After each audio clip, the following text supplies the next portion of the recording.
Adakah doa yang dapat ditujukan kepada seseorang untuk dia membayar hutangnya pada kita? Setahu saya tidak tahu ya, ada riwayat khusus masalah ini. Yang ada riwayat itu kalau kita terlilit utang, gitu kan?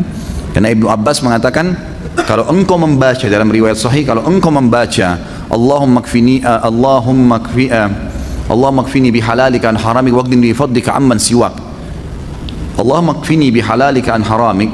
Ya Allah, cukupkanlah aku menikmati yang halalmu dan jauhkan aku dari yang haram. Waqdini bifadlika amman siwak, dan lepaskan saya dari ketergantungan kepada selainmu, maka akan dibayarkan utangmu oleh Allah walaupun memenuhi langit, kata Ibnu Abbas radhiyallahu anhu. Ini harus diamalkan, dan ingat kalau berdoa ikutkan dengan hadis Nabi yang lain riwayat Bukhari, ud'ullaha mukinuna bil ijabah. Berdoa sama Allah diikuti dengan keyakinan penuh Allah akan ijabah. Fa inna Allah la yaqbalu ad-du'a min qalbil ghafil. Allah tidak akan pernah terima doa dari hati yang lalai. Doa ya Allah diterima enggak ya? Ragu. Atau sambil berdoa sambil ingat makanan, ingat pasangan, ingat ini, enggak bisa. Harus dengan yakin, gitu kan? Jadi kalau doa untuk buat orang lain bayar, Allah alam, yang saya tahu berdoa kepada Allah bisa, itu bukan mustahil. Pernah terjadi dalam sebuah riwayat yang sahih, Umar bin Khattab pada saat mengirim pasukan di perang Qadisiyah menembus ya benteng-benteng Persia. Nah, pada saat itu pasukan muslimin yang masuk dari 12.000 orang pasukan ini, itu kan kalau pasukan jihad masuk dan menang, berarti lokasi yang ditembus itu menjadi harta rampasan perang. Jadi miliknya mereka, miliknya mujahid. Jumlah mereka kecil, wilayah Persia besar, gitu kan. Ini kalau dibagi ini luar biasa gitu. Maka waktu itu mereka sudah mau bagi, tapi sebelumnya minta saran Umar bin Khattab. Umar berpikir, untuk apa mujahid ini nggak butuh sebanyak ini. Maka Umar bin Khattab juga berpikir mereka mu'allaf, baru masuk Islam, baru mengenal Islam, lebih baik ganimah ini harta rampasan perang dibagi aja, tetap pemiliknya tapi dikasih setengah kepada para mujahid. Waktu itu Bilal radhiyallahu anhu, sahabat Nabi yang lain, menolak. Waktu Umar bin Khattab kasih keputusan, kata Bilal, ya Amir Mu'minin, jelas hukum agama kita, gitu kan? Ini dibagi untuk mujahidin. Maka Umar bin Khattab mengatakan, wahai Bilal, pikirkanlah, kalau kau mendapatkan sekian bagian dari Persia, kau mau apain tuh harta? Banyak sekali, gitu kan? Dan mereka itu orang-orang yang baru masuk Islam. Lebih baik kamu berbagi dengan dia sambil kamu ajarkan Islam. Ini pendapat Umar. Tapi Bilal tetap ngotot, nggak mau. Kata Umar, saya pun meminta tolong kepada Allah agar melunakkan hati Bilal melalui doa malam saya. Maka Umar bin Khattab sujud berdoa kepada Allah di salat malam, ya Allah lunakkanlah hati Bilal, ya Allah lunakkan, terus begitu. Kata Umar radhiyallahu anhu, pas tiba habis sholat subuh, Bilal datang kepada saya mengatakan, saya ridho kepada hukum wahai Amir Mu'minin, gitu kan? Jadi bukan mustahil berdoa, doakan, ya Allah lunakkan hatinya supaya dia bisa membayar utangnya, gitu kan? Sambil tentu kita muhasabah teman-teman sekalian. Jadi kadang-kadang kita juga ini terlalu banyak, terlalu pintar menyalahkan orang, tidak bermuhasabah. Apa yang terjadi, sesuatu yang terjadi pada kita, yang paling pertama hisab diri kita dulu. Ada masalah apa saya ini? Jangan sampai orang ini gunjing karena saya pernah gunjing orang. Jangan sampai utang ini mungkin saya pernah utang sama orang, saya nggak bayar. Jadi kita muhasabah dulu. Kalau kita sudah tidak temukan variabel kesalahan kita, nah baru gitu. Baru kita mungkin ini cobaan murni, bukan karena kesalahan saya. Tapi kalau kita memang dasarnya ada kesalahan dulu, mintalah kepada Allah, mudah-mudahan jadi pengampunan dosa. Gitu. Pak Ustaz, bagaimana hukumnya berwudu di kamar mandi yang ada WC-nya? Saya sudah beritahu keluarga saya jika berwudu jangan di kamar mandi, tapi tetap saja berwudu di kamar mandi karena dekat dan malas karena agak jauh sedikit jika tidak di kamar mandi. Tidak ada masalah, saya sudah pernah jelaskan. Yang tidak boleh zikrullah di atas klosetnya, ya. Tempat buang air besar begitu. Kalau wastafel di sebelahnya, shower kita lagi mandi, nggak ada masalah, boleh. Dan saya sudah pernah jelaskan kan, sampai ulama fikih membahas sahkah sholat orang sholat di kamar mandi.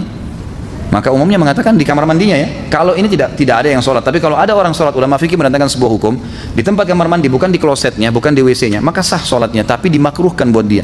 Karena di tempat kamar mandi masih boleh menyebut nama Allah. Kalau di WC yang tidak boleh, gitu kan? Kalau digabung pun berarti klosetnya yang tidak boleh. Saya pernah kebetulan kedatangan Syekh dari Madinah, beliau salah satu pengajar di Masjid Nabawi, guru saya Dr. Saleh Suhaimi, semoga Allah menjaga beliau. Beliau matanya buta, gitu kan? Dan menikah dengan orang Indonesia kebetulan. Waktu dia baru nikah dengan istrinya beberapa, mungkin cerita mungkin sekitar di atas 10 tahun yang lalu ya. Karena dia menikah dengan salah satu murid pengajian saya di Makassar waktu itu. Maka baru menikah, istrinya datang dari Makassar ke Jakarta, kemudian beliau jemput, ingin berangkat ke Saudi sama-sama, dan sekarang Masya Allah tinggal di Saudi. Maka pada saat itu, awal mereka ketemu, setelah akad nikah dan kumpul, lalu saya temanin di hotel di Jakarta, lalu saya begitu ketuk pintunya, syekhnya sempat manggil, Khalid ada butuh sesuatu, saya datang, istrinya dari belakang tembok menanyakan, Ustaz tolong tanyakan kepada syekh, waktu itu beliau belum bisa bahasa Arab gitu kan, coba tanyakan ke syekh, saya dengar Syekh ini setiap kali masuk kamar mandi di wastafel, dia kalau mau wudhu baca bismillah. Apa boleh baca nama Allah di kamar mandi gitu kan? Pertanyaan seperti ini. Maka saya tanyakan kepada Syekh dalam bahasa Arab dan beliau mengatakan fatwa ulama umumnya boleh selama bukan di klosetnya gitu kan. Bahkan sementara orang lagi mandi shower boleh menjawab salam gitu kan. Karena kamar mandi tidak ada larangan, tapi WC yang ada larangan. Allahu alam. Apakah tidak merapatkan kaki ketika sholat berjamaah dapat menggugurkan pahala sholat berjamaah walaupun jarak antara pundak sudah rapat? Tentu tidak, tapi membuat syaitan masuk dan membuat tidak khusyuk. Itu, jadi tidak menggugurkan sholat. Baik, pertanyaan pertama, Allahumma inni as'aluka jannata wa ma qarraba ilaiha min qaulin wa amal wa a'udzubika minan nar wa ma qarraba ilaiha min qaulin wa amal. Saya selalu berdoa ini. Bagaimana menurut Ustaz terus? Terima kasih. Insyaallah Ustaz sehat selalu dan dilindungi Allah. Jazakallah khair. Amin. Tentu ini doa yang positif ya. Dan ini memang ada hadis Nabi SAW secara global dalam riwayat Bukhari yang berbunyi, siapa yang meminta surga 3 kali di pagi hari, ada riwayat lain menambahkan dan di sore hari, serta meminta dijauhkan dari neraka 3 kali juga di pagi dan sore hari, maka surga akan berkata, ya Allah masukkanlah dia ke dalam saya, dan neraka akan berkata, jauhkanlah dia dari saya. Jadi surga berdoa agar kita masuk ke dalamnya, neraka minta kepada Allah agar tidak dimasukkan ke dalamnya.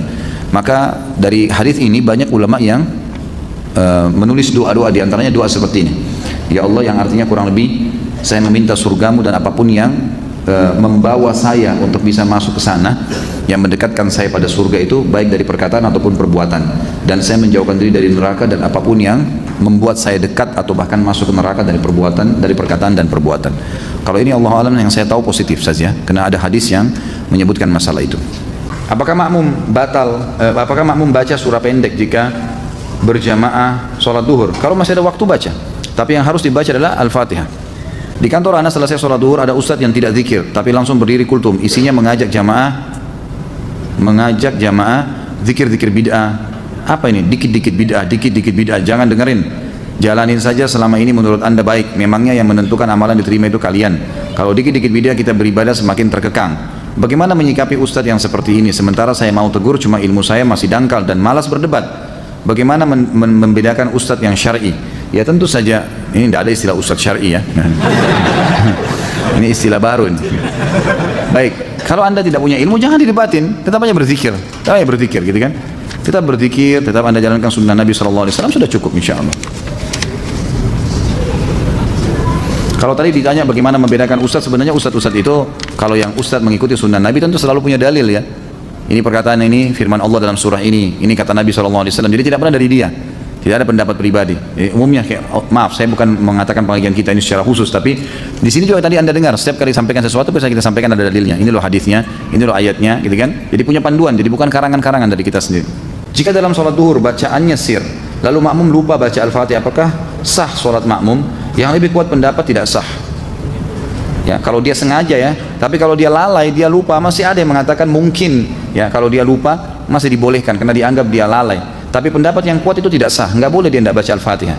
Karena kata Nabi SAW, tidak ada sholat yang tidak membaca Al-Fatihah. Kata ulama ini masuk di sholat sir, ya, 4 rakaat duhur, 4 rakaat asar, 2 rakaat pertama, 2 rakaat kedua isya, dan 1 rakaat terakhir maghrib. Ini semua harus baca Al-Fatihah, nggak boleh nggak boleh lalai, harus bisa membacanya, gitu kan? Saya sering melihat orang bergeser dari tempat awal melaksanakan sholat fardu pada saat akan melakukan sholat sunnah ba'diyah. Apakah ini merupakan adab sholat sunnah ba'diyah? Bukan, tetapi ada hadis yang berbunyi semua tempat yang dipakai sholat akan menjadi saksi pada hari kiamat. Maka dianjurkan seseorang untuk pindah tempat ya. Jika makmum masbuk, saat imam tahiyat akhir dalam sholat maghrib, makmum duduk iftirash atau tawarruk? Saya sudah pernah jelaskan ini. Jadi iftirash, kalau dia rakaatnya 1 atau 2, sholatnya iftirash saja, duduknya iftirash. Kalau dia rakaat 1 atau rakaat 2, walaupun imam sudah rakaat terakhir ya, dia ikut duduk tahiyat, tapi duduk rakaat dia, jadi dia baru 1 rakaat, atau mungkin dia belum dapat rakaat, atau dia baru 2 rakaat. Selama di bawah 2 rakaat duduknya iftirash, walaupun imamnya rakaat terakhir, jadi kan imam duduknya tawarruk di maghrib rakaat ketiga, tapi makmumnya yang masbuk duduknya iftirash. Bolehkah menggabungkan 2 niat sholat sunnah ibadah sunnah lain dengan cukup melakukan 1 kali saja? Contoh sholat sunnah di masjid digabung dengan sholat qobliyah. Saya pernah tanya ini kepada Syekh Abu Bakar Jazair rahimahullah di Masjid Nabawi, dan saya pernah tanyakan juga kepada beberapa ulama yang lain. Maka jawabannya dibolehkan kalau sunnah sama sunnah.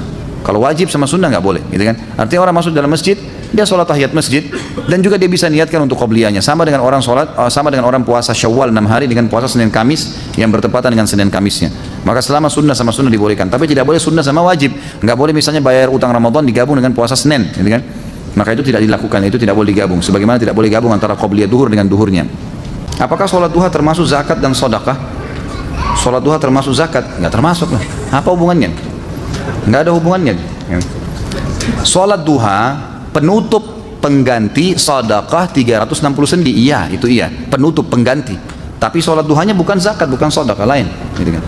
Bolehkah kita mengqada sholat kita yang terlewat dengan tata cara seperti apa? Sudah saya jelaskan. Makanya jangan buru-buru bertanya nih ya.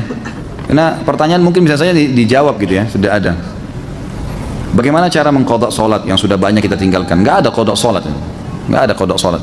Hadis Bukhari menjelaskan masalah itu. Jadi tidak ada. Kecuali tadi saya bilang kita lalai, memang lupa. Tapi kalau 5 tahun nggak sholat, sekarang taubat, apakah harus mengqada sholatnya 5 tahun? Nggak pernah ada dalil berhubungan dengan masalah itu. Hadis Bukhari menjelaskan bahwa ada seorang wanita datang kepada Aisyah radhiyallahu anha dan berkata, "Wahai Aisyah, kenapa kita disuruh mengqada puasa dan tidak disuruh mengqada sholat?" Maka Aisyah sempat marah sama orang tersebut, lalu sambil berkata, "Aharuriyun anti?" Apa kau dari wilayah Haruri? Haruri ini wilayah di Irak, sebuah wilayah di Irak dipenuhi dengan kaum Khawarij. Khawarij ini suka menghakimi sesuatu secara zahir.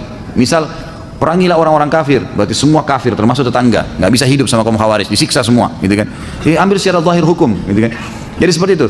Maka mereka juga mengatakan orang kalau taubat pernah 50 tahun tidak sholat harus qada 50 tahun tuh. Gitu. Maka kata perempuan tersebut, saya bukan dari Hawari, tapi saya mau tanya. Kata Aisyah radhiyallahu anha, begitulah Nabi SAW memerintahkan kami disuruh mengqada puasa dan tidak mengqada sholat. Artinya tidak ada qada sholat memang bagi orang yang memang lalai sebelumnya. Saat kita masuk sholat id 1 rakaat, saat menyempurnakan rakaat berikutnya, berapa kali takbir yang harus kita lakukan? Ikuti rakaat yang sedang anda ada. Jadi misal kita masbuk nih sholat id, dia sudah rakaat kedua imamnya, kita ikut. Tadinya dia takbir imamnya 5 kali, gitu kan? Karena dia rakaat kedua, kita kan ikut imam juga takbir 5 kali. Kita nggak mungkin takbir 7 kali. Rakaat kedua kita juga takbir 5 kali, sama saja. Karena kita mengikuti imam di rakaat pertama tadi, dia sudah ke rakaat kedua. Seperti kita kalau lagi sholat umumnya sholat lain, kita ikut imam sudah rakaat ketiga misalnya di sholat maghrib. Imam kan tahiyat pertama, tahiyat terakhir kan? Kita juga harus tahiyat kan gitu. Di rakaat kedua setelah imam salam, kita rakaat kedua harus tahiyat juga kan gitu. Seperti itu caranya. Jadi tetap mengikuti kondisi imam. Apakah Nabi SAW pernah melakukan sholat tasbih? Kalau pernah, bagaimana tata cara dan bacaan sholat tasbih Nabi SAW? Kalau Nabi sendiri pernah kerjakan, Allahu a'lam, tidak ada riwayat masalah itu. Tapi umumnya semua yang disebutkan oleh Nabi SAW, kata ulama disepakati pastinya Nabi SAW sudah mengaplikasikan terlebih dahulu. Karena Allah sudah menjelaskan dalam Al-Quran, kabura maqtan indallah yang taqulu ma la taf'alun. Sungguh berat di sisi Allah kalau kalian mengucapkan tidak mengamalkannya. Sementara Nabi SAW adalah panutan, pasti beliau sudah amalkan. Tapi hadis tentang sholat tasbih dihasankan oleh para ulama dan boleh dilakukan, itu beranjak daripada perkataan Nabi kepada pamannya Abbas radhiyallahu anhu. Nabi SAW mengatakan, wahai paman, kalau kau diluangkan waktu oleh Allah, kerjakanlah setiap hari sekali. Kalau kau tidak bisa, maka sepekan sekali. Kalau kau tidak bisa, maka sebulan sekali. Kalau kau tidak bisa, setahun sekali. Kalau kau tidak bisa, kerjakanlah sekali seumur hidupmu. Maka kerjakanlah 2 rakaat sholat. Ada riwayat yang mengatakan 4 rakaat sholat. Di setiap sholat, begitu kamu takbir paman, ucapkanlah subhanallah, alhamdulillah, wa la ilaha illallah, wallahu akbar sebanyak 15 kali. Kemudian bacalah setelah itu iftitah, baca al-fatihah, baca surah. Kemudian pada saat ruku, sebelum baca 2 ruku, membaca 10 kali tasbih tadi. Kemudian 2 ruku. Kemudian bangun dari ruku, sami Allahu liman hamidah, i'tidal. Baca dulu tasbih 10 kali. Kemudian baru baca 2 i'tidal. Sujud juga begitu. Pada saat sujud, maka baca dulu 10 kali, baru kemudian baca 2 sujud. Dulu di antara 2 sujud, baca 10 kali lagi tasbih. Kemudian baru membaca doa di antara 2 sujud, lalu sujud, baca lagi tasbih 10 kali. Kemudian baca 2 sujud, lalu kemudian sebelum berdiri ke rakaat kedua, duduk dulu baca 10 kali. Nah, jadi kurang lebih ada 75 kali bacaan dalam satu kali atau satu rakaat. Selebihnya seperti sholat biasa. Jadi kita terjebak macet di jalan, tidak bisa melaksanakan sholat asar. Apakah boleh dijamak sama maghrib? Jika sholat maghrib juga ketinggalan, boleh lakukan di saat sholat isya. Tata caranya bagaimana? Yang pertama, sholat jamak itu hanya boleh dijamak antara duhur sama asar, tidak boleh yang lain. Maghrib sama isya tidak boleh yang lain. Jadi nggak boleh asar sama maghrib, nggak bisa. Isya sama subuh nggak bisa, gitu kan?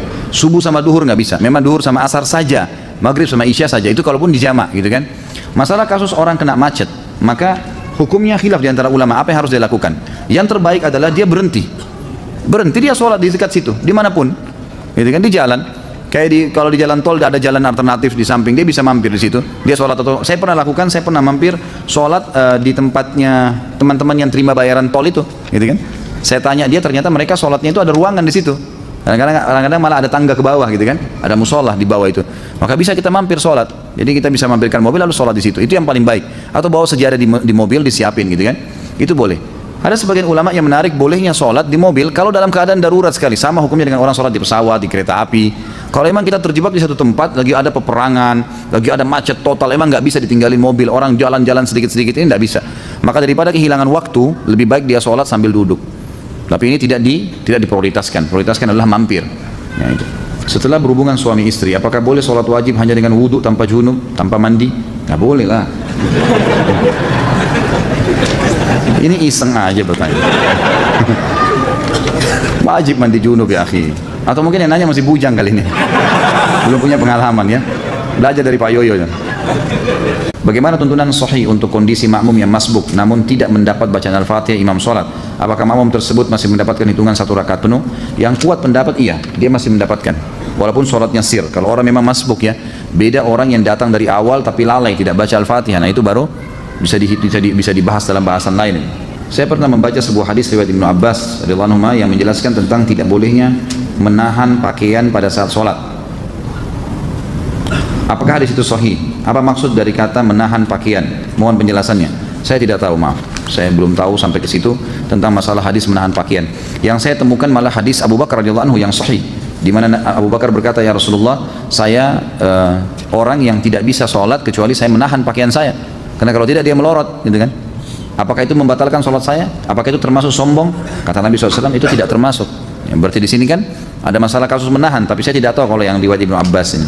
Ustaz, mohon penjelasan dan tuntunan sesuai sunnah. Apabila ada sholat wajib terlewatkan karena kelalaian, apakah seseorang yang meninggalkan sholat pada waktu yang ditentukan masih dapat mengerjakan sholat yang tertinggal itu di waktu sholat yang selanjutnya? Kalau dia lalai di sini dalam arti kata lupa, itu boleh dikerjain. Misal pas kita lagi sibuk, tersibukkan, semoga saja tidak terjadi ya. Ada orang tersibukkan dengan urusan dunianya, kemudian azan asar baru dia sadar, oh ternyata saya belum sholat duhur nih, gitu kan.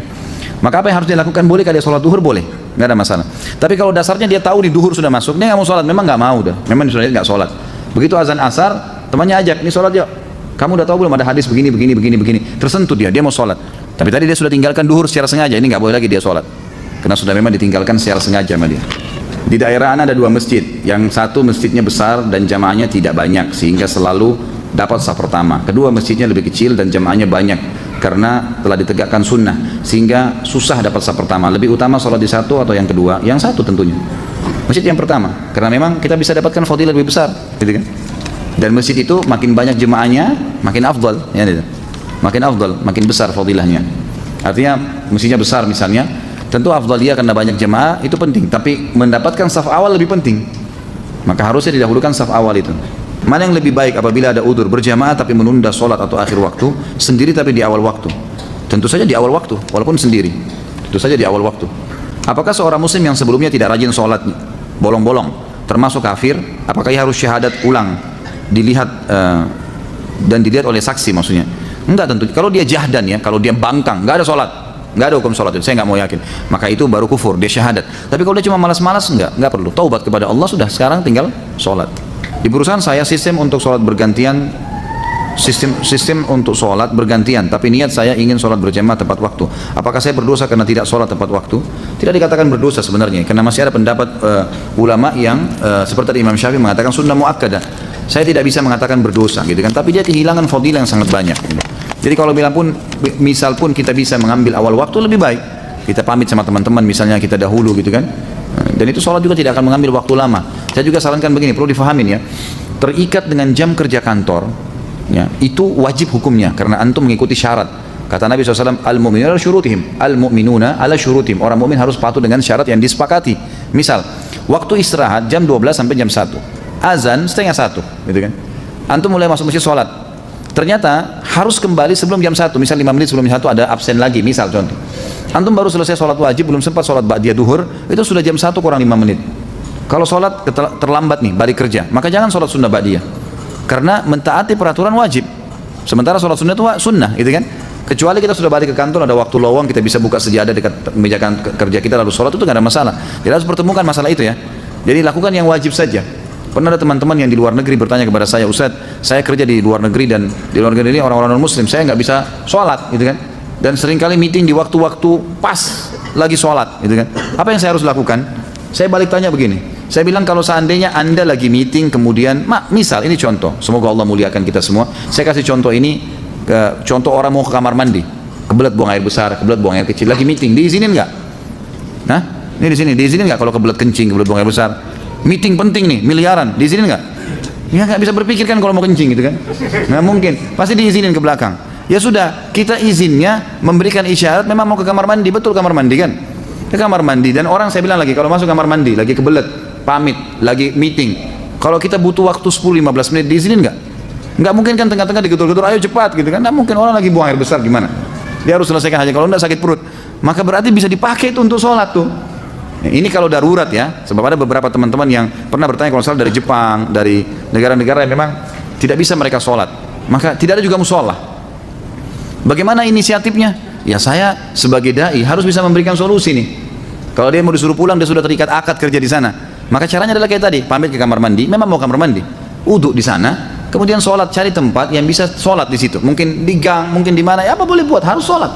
Sholat dah, sholat wajib 5 menit, 10 menit maksimal, udah kembali lagi. Tapi nggak usah dibeberkan, saya mau sholat ya pamit. Kemudian berantem kalau tidak disuruh sholat. Susah, Anda sudah akad dengan orang kafir, gimana, nggak bisa gitu kan. Jadi ini namanya hiyal syari'iyah. Harus kita mencari solusi secara syar'i yang memang kita tidak kehilangan pekerjaan dan juga tidak kehilangan ibadah itu. Apa faedah bagi orang yang mengerjakan sholat gerhana dan sholat syuruk? Kalau sholat gerhana memang anjuran Nabi SAW kan, hadis sahih riwayat Bukhari.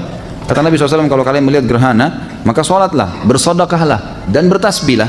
Disuruh sampai Allah menghilangkan gerhana itu dari kalian.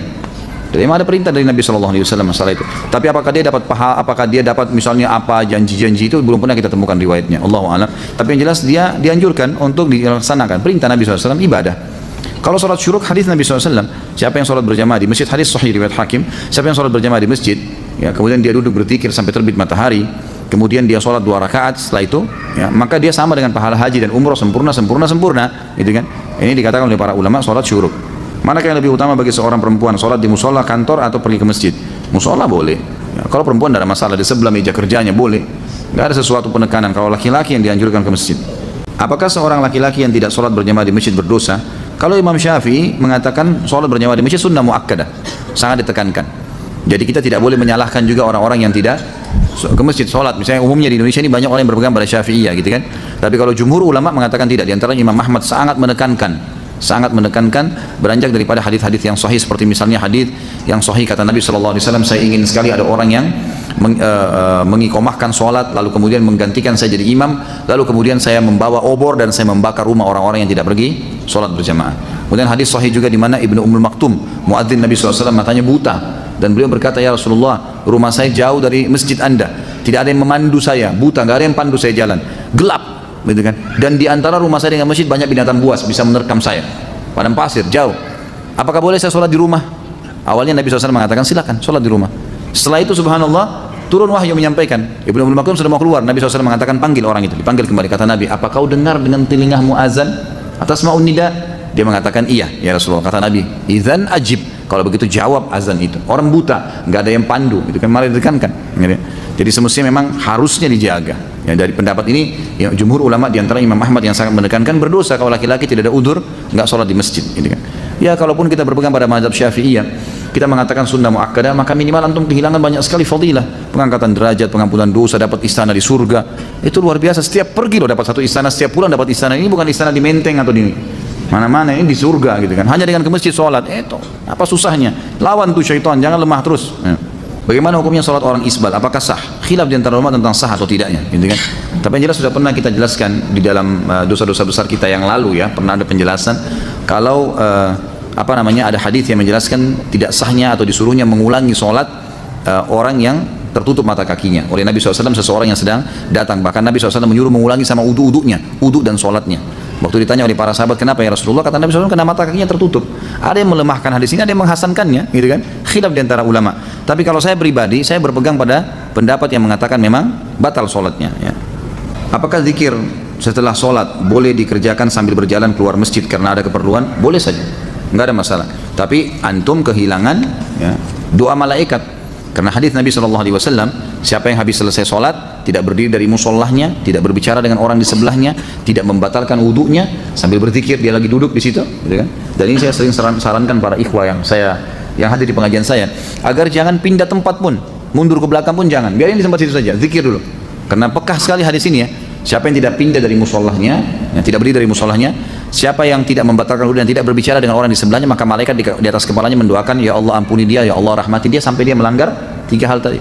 Ini kehilangan. Makanya para ulama mengatakan biasanya syaitan menghiasi ya, atau mengingatkan macam-macam pekerjaan kita sehingga kita terlewatkan dari doa malaikat ini. Maka jangan disia-siakan.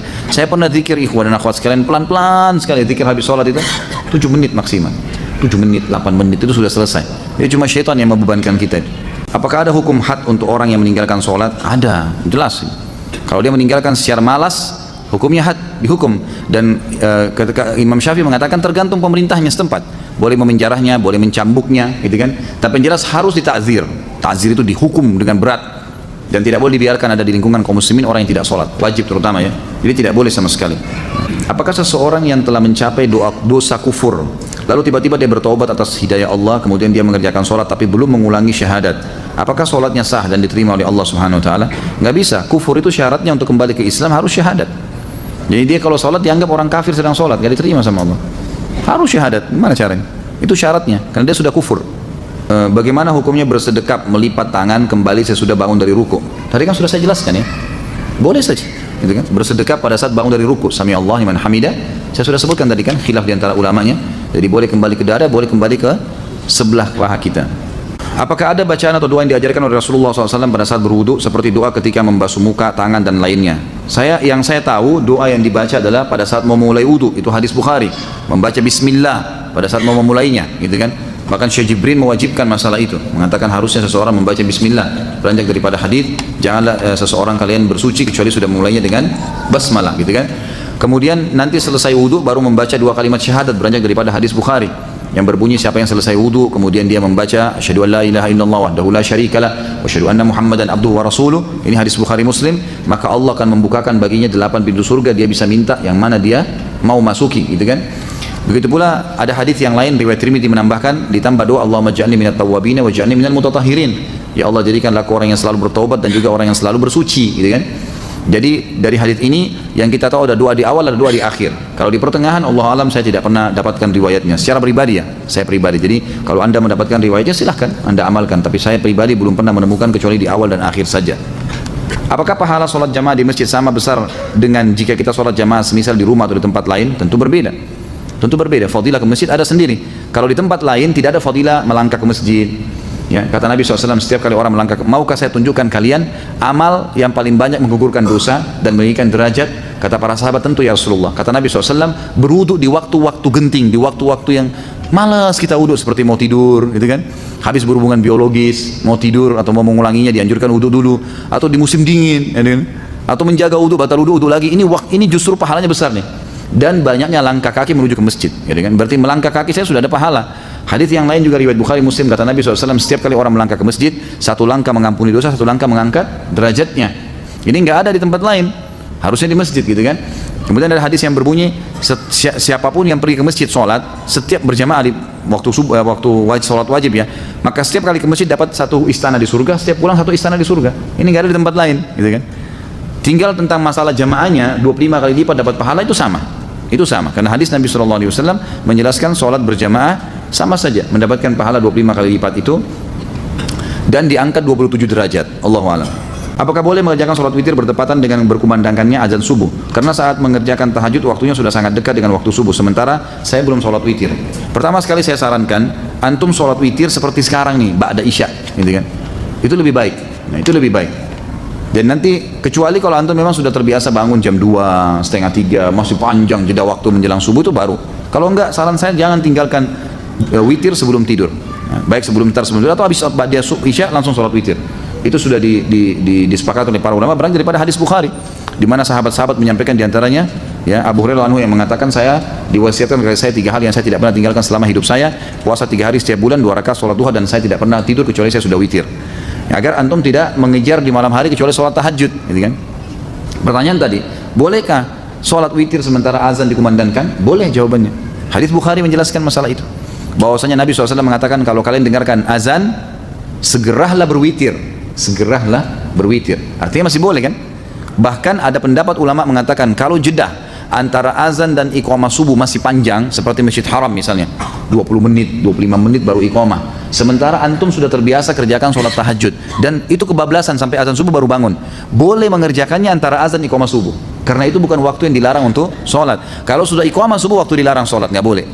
Berarti di sini pendapat ulama mengatakan masih boleh mengerjakan sunnah-sunnah antara azan dan iqamah subuh, gitu kan?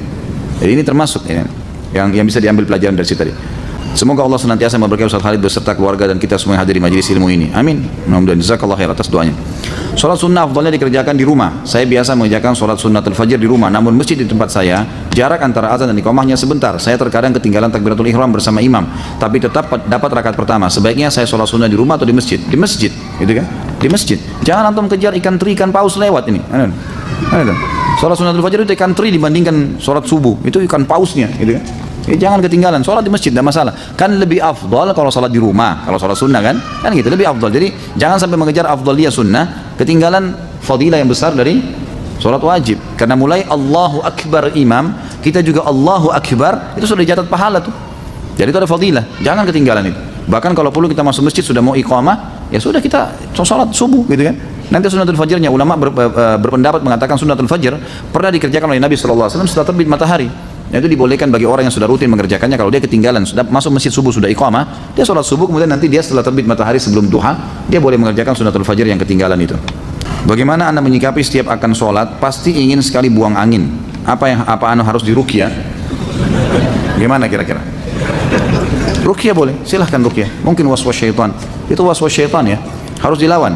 Dan cara yang efektif adalah jangan biasakan buang angin. Memang betul. Jadi orang yang biasa tidak bisa tahan buang angin itu karena beranjak dari apa? Kebiasaan dia. Dia udah biasa, mungkin di depan teman-temannya, kadang-kadang bercanda, memang dia gangguin mereka, gitu kan? Emang gitu, dia sering iseng. Nah, akhirnya sudah terbiasa, gitu kan?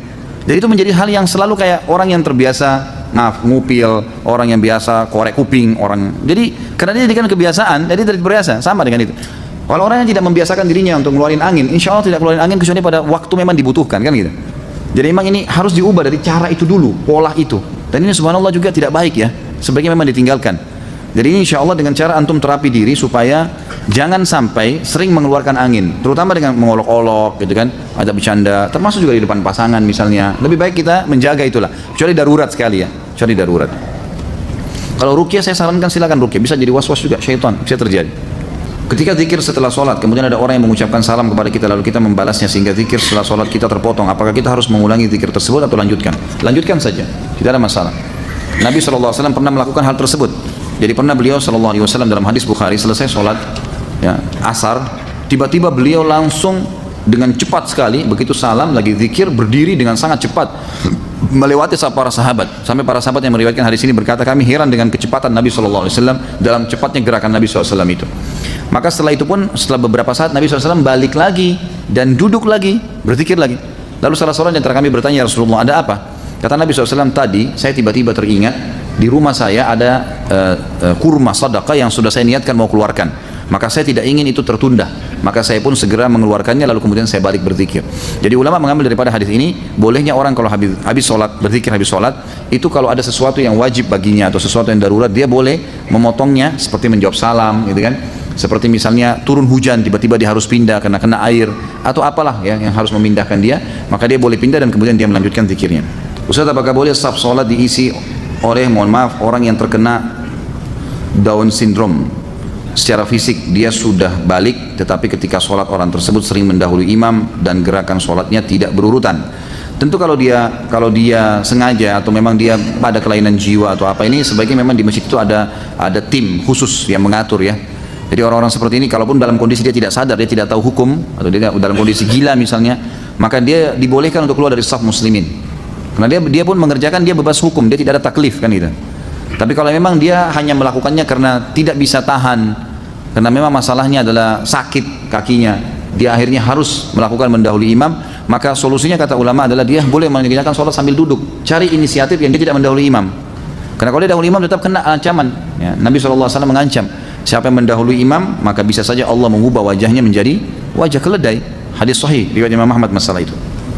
Jadi sebaiknya ini ada pengurus masjid, dan saya sarankan pengurus masjid ini bisa lebih jeli melihat adanya orang-orang yang seperti ini, ada gangguan jiwa, ada orang yang sakit. Kalau di masjid-masjid di Saudi itu sudah biasa sekali kursi-kursi disiapin tuh. Di masjid itu banyak kursi. Jadi orang-orang tua yang tidak mampu untuk berdiri lama maka diambil kursi dan mereka sholat sambil duduk di saf. Itu sudah umum di Masjid Nabawi, di Masjid Haram itu banyak sekali. Pendapat yang paling kuat pada makmum membaca Al-Fatihah atau tidak di belakang imam, yang disepakati oleh para ulama, yang saya sebutkan dulu yang disepakati ya. Yang disepakati adalah kalau sholatnya sir, tidak ngerasin suara, seperti misalnya duhur, asar, kemudian rakaat ketiga maghrib dan 2 rakaat terakhir isya, gitu kan? Ini namanya sholat sir, kecilin suara. Maka wajib makmum membaca Al-Fatihah. Wajib makmum membaca Al-Fatihah, gitu kan? Kecuali dalam keadaan ini khilaf ulama, bagaimana kalau dia baru membaca Ar-Rahmanir Rahim, Maliki Yaumiddin, imamnya Allahu Akbar ruku. Apa yang dia harus lakukan? Jumhur ulama mengatakan ikuti imam. Karena dia sudah berijtihad, dia sudah baca, gitu kan? Tapi tidak selesai. Sama dengan orang masbuk, baru Allahu Akbar, imamnya kita baru baca 2 Al-Fatihah sudah ruku. Apa yang harus kita lakukan? Jumhur mengatakan ruku saja. Imam Syafi'i mengatakan tidak, harus dia baca. Nggak bisa. Dan dia boleh ketinggalan untuk mengejar Al-Fatihah sampai 3 gerakan. Kalau dalam mazhab Syafi'iyah, gitu kan? 3 gerakan artinya ruku, sami Allahu hamidah sampai sujud pertama. Nah itu dia boleh tetap menyelesaikan Al-Fatihahnya lalu dia mengejar imam. Karena pentingnya masalah Al-Fatihah ini. Tapi kalau sholatnya jahar, ngerasin suara, subuh 2 rakaat pertama maghrib, gitu kan? 2 rakaat pertama isya, maka ini hukumnya jumhur mengatakan tidak ada bacaan bagi makmum, kecuali imam memberikan jeda waktu. Beranjak daripada hadis yang sahih bahwasanya Nabi SAW pernah mengatakan waladhdallin amin, lalu tiba-tiba sahabat di belakang berlumba-lumba baca Al-Fatihah. Jadi ada suara bergemuruh gitu, sehingga bacaan Nabi SAW, Nabi sendiri terganggu SAW, dan makmum juga tidak konsentrasi dengar bacaan ayatnya beliau. Beliau begitu salam lalu beliau mengatakan mali unazi', kenapa tadi saya diganggu dengan bacaan kalian? Kata perawi hadisnya, kalau saya tidak salah, Abdullah bin Umar radhiyallahu anhu berkata, mulai semenjak itu saya tidak pernah lagi membaca Al-Fatihah di belakang Nabi SAW kalau sholatnya jahar, kalau sholatnya ngerasin suara gitu. Ulama-ulama seperti Imam Syafi'i rahimahullah melihat bahwasanya orang yang membaca Al-Fatihah, baik sholatnya jahar, kerasin suara atau sir, itu wajib. Beranjak daripada hadis Nabi SAW yang berbunyi, tidak ada sholat bagi orang yang tidak membaca Al-Fatihah. Maka beliau tidak membedakan antara sholat berjamaah atau sholat sendiri. Ya, kalau sholat sendiri mutlak harus baca ya, tidak boleh sama sekali tinggalkan Al-Fatihah, batal sholatnya kalau tinggalkan Al-Fatihah. Kalau sholat berjamaah sebagaimana saya sebutkan tadi, khilaf di antara ulama itu. Imam Syafi'i semuanya, mau sholatnya jahar atau sir, semuanya harus membaca Al-Fatihah. Allahu a'lam. Kalau kita simpulkan, kalau saya simpulkan dari pendapat-pendapat ulama ini, saya melihat kalau seandainya imamnya membaca Al-Fatihah dengan suara keras, jelas, ya, kita dengar ya, kita dengar. Seperti sekarang ada mic. Lain kalau mati lampu gelap, tidak kedengaran suara atau kita terlalu jauh dari imam, itu lain. Walaupun sholat jahar tetap wajib baca Al-Fatihah tuh, karena kita tidak dengar. Karena memang Allah berfirman, umumnya ulama berpegang pada ayat ini, a'udzubillahi minasyaitonirrajim, fa idza quri'al qur'anu fastami'u lahu wa ansitu. Kalau Al-Qur'an dibacakan, dengarkan baik-baik dan ya telitilah, jelihlah. Berarti kasusnya adalah kalau dengar. Kalau dengar kita nggak boleh berkata yang lain, gitu kan? Nah kalau imam sholat jahar, maghrib misalnya, tapi mati lampu, kita di saf ke-5 atau ke-6, ke-7 ke belakang, nggak dengar. Atau sholat di belakang perempuan tidak dengar sama sekali, mereka tetap baca Al-Fatihah selama tidak dengar. Tapi kalau mereka dengar Al-Fatihah itu seperti tadi imam kita Masya Allah membaca misalnya, kita dengar, dan pada saat mengatakan waladhdallin, kemudian semua mengatakan amin, begitu selesai amin, imamnya baca langsung surah. Nah ini Allahu alam, yang lebih dekat pendapat ulama mengatakan tidak lagi baca Al-Fatihah, kembali kepada hadis ya, bacaan imam adalah bacaan makmum. Itu sudah ada hadis yang menjelaskan masalah itu. Tapi kalau imamnya jeli dan dia lebih faham masalah fikih menjadi imam, adalah setelah waladhdallin amin, imamnya diam jeda 7 ayat Al-Fatihah, maka pada saat itu makmum silakan baca, gitu kan, dia membacanya. Jadi ini tinggal tergantung bagaimana kondisi imam memberikan dia kesempatan. Allahu a'lam. Jika imam pada saat sholat maghrib pada rakaat kedua lupa tahiyat awal dan makmum mengingatkan dengan kalimat subhanallah, lalu imam turun tahiyat, apakah makmum harus sujud sahwi sebelum dan sesudah salam? Kalau imamnya sujud sahwi, maka ikut semuanya. Kalau imamnya tidak sujud sahwi, maka tidak perlu ikut sujud sahwi, gitu kan?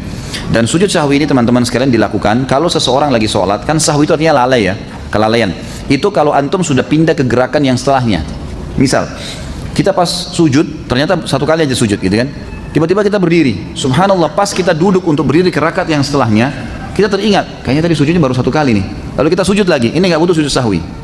Tapi kalau antum sudah sempat berdiri, artinya sudah pindah ke gerakan yang setelahnya, sudah sempurna, baru teringat, ini aja sujud sahwi. Ini aja sujud sahwi. Sujud sahwi juga dengan 2 cara. Ada yang dikerjakan sebelum salam, ada yang dikerjakan sudah salam. Kalau gerakan-gerakan yang keliru dalam sholat, lalai, lupa, gitu kan, teringat sebelum salam, misal antum pas rakaat ke-4 ragu, ini 4 atau 3 ya, lalu antum tambah 1 rakaat, karena kalau kita ngingat ya, ragu 3 atau 4, kita cari rakaat yang paling sedikit, ambil 3 misalnya. Kata Nabi SAW, kalau kalian lupa 3 atau 4, pilihlah 3. Karena kalau seandainya pun dia sholat lebih 5, maka 4 rakaatnya sudah terpenuhi. Tapi kalau dia pilih yang ya lebih banyak, dianggap 4, ternyata kurang baru 3, maka akan kurang sholatnya. Gitu kan? Kita dianjurkan memilih jumlah yang lebih sedikit. Nah, kalau teringat seperti ini, sebelum salam, maka sujud sahwinya sebelum salam. Setelah baca tahiyat selesai, sujudlah 2 kali, dan bacaannya adalah bacaan sujud. Ya, boleh juga ada bacaan khusus seperti misalnya bacaan yang dibaca sebenarnya dalam sujud juga ya. Ya Allah, Allahumma laka sajadtu wa bika amantu wa laka aslamtu dan seterusnya. Itu ada doanya sendiri, bisa kembali kepada buku rujukan. Kemudian boleh juga membaca bacaan sujud, tetapi di antara 2 sujud tidak ada bacaan apa-apa. Sujud sahwi ya, sujud saja, baca bacaan sujud, kemudian duduk sebentar lalu sujud lagi. Jadi tidak membaca lagi Rabbighfirli warhamni dan seterusnya, gitu kan. Setelah itu berdiri baru salam sholat. Imam lakukan ini, Anda juga harus lakukan walaupun imamnya yang lupa tadi, gitu kan. Karena kita kalau sholat berjamaah berbeda. Innama ju'ilal imam liyutamma bihi shalah, kata Nabi SAW. Imam dijadikan untuk menyempurnakan sholat seseorang atau pengikutnya. Kalau seandainya antum sudah bubar sholat, ini sudah selesai sholat, salam, begitu kita lagi zikir, ada di belakang kita tepuk. Akhi, ukhti, kayaknya tadi rakaat Anda ini kurang 1. Tadi kayaknya ikut sama saya ini, sama-sama. Saya masbuk 2 rakaat, Anda juga tadi 2 rakaat, tapi kenapa Anda cuma tambah 1 rakaat? Kita diingatkan. Lalu kita ingat, oh begitu ya, baik. Langsung berdiri pada saat itu. Berdiri tambah 1 rakaat. Lalu sampai salam, selesai salam baru sujud sahwi. Sujud sahwinya setelah salam, karena ingatnya juga setelah salam. Dan ini beranjak daripada hadis Bukhari. Nabi SAW pernah sholat asar 2 rakaat salam. Maka para sahabat diam semua, nggak ada yang nyaut. Tapi mereka bimbang, kok jadi 2 rakaat asar nih, gitu kan? Sampai Nabi SAW berzikir, Nabi SAW tidak ingat rupanya. Sampai berzikir, habis selesai zikir, tradisi Nabi SAW habis zikir, langsung berdiri pergi ke pintu masjid, lalu menunggu sahabat-sahabat yang mengeluh atau yang menyampaikan apa sesuatu permintaan dan seterusnya. Ada satu sahabat mendekati mengatakan, ya Rasulullah, apakah turun wahyu? Ada wahyu baru turun mengubah asar jadi 4 menjadi 2, gitu kan? Atau Anda lupa? Kata Nabi SAW, tidak ada wahyu turun dan saya tidak lupa. Nabi yakin sekali SAW dengan hikmah Allah tentunya ya, agar mengajarkan kepada kita bagaimana caranya kalau terjadi seperti ini. Maka Nabi SAW memegang tangan sahabat tersebut, mengajaknya masuk ke dalam masjid. Kebetulan sahabat-sahabat yang lain belum bubar. Maka kata Nabi SAW, benarkah yang orang ini katakan, kalau saya tadi cuma sholat 2 rakaat, serentak mengatakan benar ya Rasulullah. Maka beliau langsung menghadap kiblat, lalu beliau mengerjakan 2 rakaat sampai salam. Setelah salam baru beliau sujud sahwi, karena mengingatnya setelah salam. Di masjid teman ana beberapa pekan yang lalu, khatib Jumatan terindikasi Syiah dari khutbahnya. Apa sebaiknya yang dilakukan? Apakah meninggalkan sholat Jumatnya atau tetap meneruskan? Kalau masih belum ada sesuatu yang pasti, teruskan saja. Karena ulama sepakat mengatakan hukum sholat di belakang majhulul hal. Majhulul hal itu orang yang tidak jelas statusnya, itu sah, hukumnya sah. Kalau kita tidak tahu ya, kalau kita tahu orang itu musyrik, orang itu memang dasarnya sudah murtad, atau memang orang yang sudah terindikasi akidahnya rusak, dan kita tahu, maka itu baru kita tidak boleh sholat di belakangnya, cari tempat lain. Tapi kalau kita tidak tahu, maka hukumnya kembali kepada hukum asal ya. Jadi tidak perlu meninggalkan, cukup ya, kerjakan saja kembali, atau dianggap sah insya Allah.